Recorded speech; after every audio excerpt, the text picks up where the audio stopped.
All right, let's dive into the Charter Act of 1853.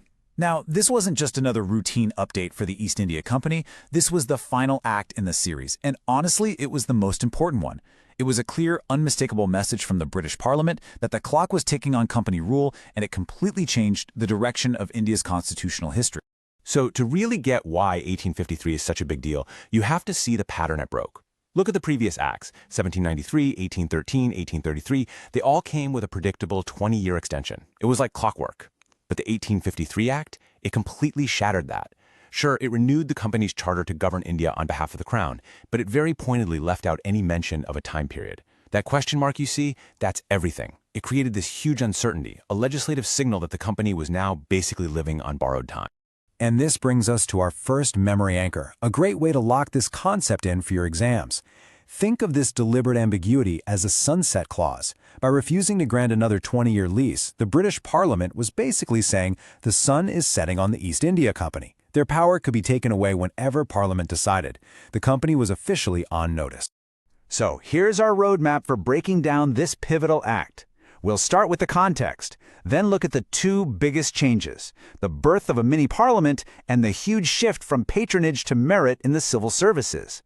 After that, we'll see how the Crown tightened its grip, and we'll wrap up with a critical analysis and a high-yield recap to get you exam ready. First up, the background. The Act of 1853 didn't just come out of nowhere. There was growing pressure in Britain to get rid of the so-called double government, that messy, inefficient power-sharing arrangement between the company's directors and the Crown's Board of Control. The final push, the catalyst, was a report from a parliamentary select committee set up in 1852 to investigate the company's affairs. Now for the first massive systemic shift, and this is a big one. For the very first time in British India, a clear line was drawn between the power to make laws and the power to run the government day to day. This separation of powers was a foundational step toward any kind of modern governments. Before 1853, the Governor-General's Council was a jack of all trades. It handled both executive decisions and lawmaking all in one body. The Act of 1853 changed that completely. It carved out the legislative function and gave it to a brand new separate body, the 12-member Indian Legislative Council. This was a game changer for India's constitutional development. So who were these 12 members? Well, let's build the council. You start with the top brass, the Governor-General and the Commander-in-Chief. Then you add the 4 members of the Executive Council. To that core group of 6, they added 6 more. You get 2 judges from the Calcutta Supreme Court, and then, and this is a really significant addition, 4 representative members, 1 each from the local governments of Madras, Bombay, Bengal, and Agra. This was the first time ever that some form of local representation was introduced into India's central lawmaking body. Okay, let's take a quick micro pause right here. Before we move on, try to mentally reconstruct that 12-member council. Picture the 5 groups, the 2 leaders, the 4 executives, the 2 judges, and the 4 local reps. Got it? This composition is a classic high-yield fact for your prelims exam. Now, the crucial thing here is that this new council wasn't just a council in name. It was designed to function as a mini-parliament. It actually adopted the formal rules and procedures of the British Parliament. For the first time, making a law in India was treated as a special, serious process that required proper debate, not just an order passed down by the executive. Let's move on to the second groundbreaking reform of the 1853 Act, a complete overhaul of the covenanted civil services. We're talking about the most senior, most powerful administrative jobs in the entire government. The Act triggered a radical shift, throwing out the old system of who you know and bringing in a new one based on what you know. And this provision, wow, it was monumental. Before this, getting into the covenanted civil service was all about patronage. The company's directors would just appoint their favorites, which basically meant it was a closed club for Europeans. The Act of 1853 blew that system up. It declared that recruitment would now be through an open, competitive examination and, in theory at least, Indians could now compete. And this leads us perfectly to our second memory anchor, patronage to Parliament. This simple phrase is your key to remembering the 2 biggest changes of the 1853 Act. It ended the patronage system in the civil services and it created a mini-parliament for lawmaking. Patronage to Parliament. It's an incredibly effective way to recall the Act's 2 core reforms. Of course, an act just states the intention. You need someone to actually build the machinery. To make this open competition a reality, the Macaulay Committee was appointed in 1854.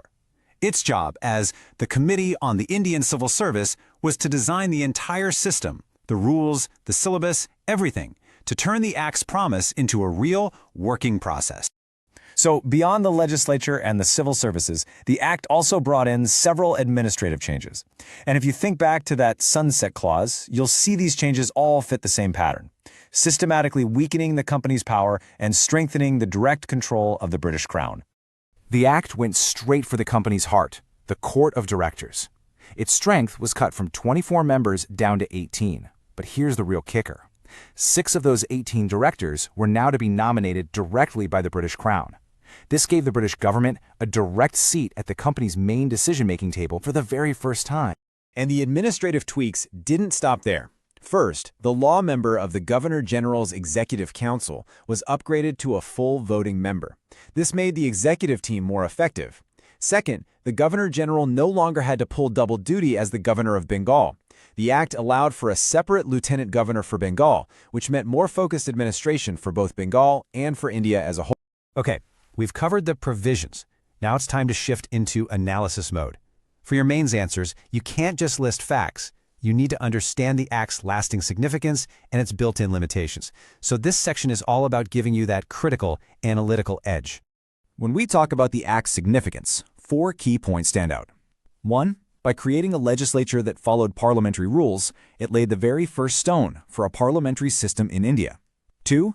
It established merit, not connections, as the principle for public service. 3. It brought in the idea of local representation, even if it was limited. And 4. That sunset clause we talked about? It clearly paved the way for the Crown to take over completely in 1858. But, and for a good mains answer, this is crucial, we have to acknowledge the serious limitations.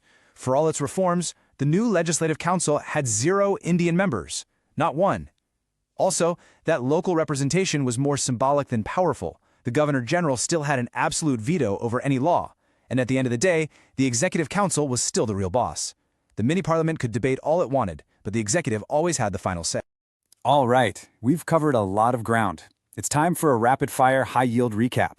This is the core information, the stuff you absolutely need to have at your fingertips for both your prelims and mains. Let's lock it all in.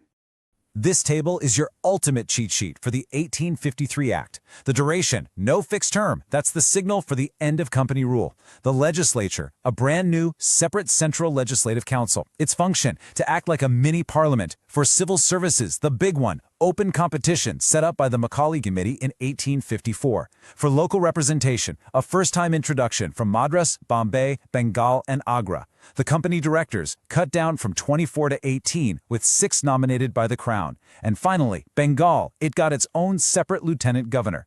This slide is perfect for that last-minute revision. And that leaves us with one last question to chew on. The Charter Act of 1853 clearly set the stage for the end of company rule. It put modern structures in place, so why wasn't it a smooth, peaceful transition? Why did it take the massive, violent upheaval of the 1857 revolt to finally force the British Parliament to abolish the company and take direct control? That's a crucial question that connects all the dots of this period. To help you connect those dots and really master this topic for your exams, head over to our website. The link is right there in the description.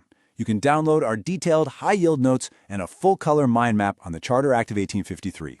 We'll see you in the next explainer.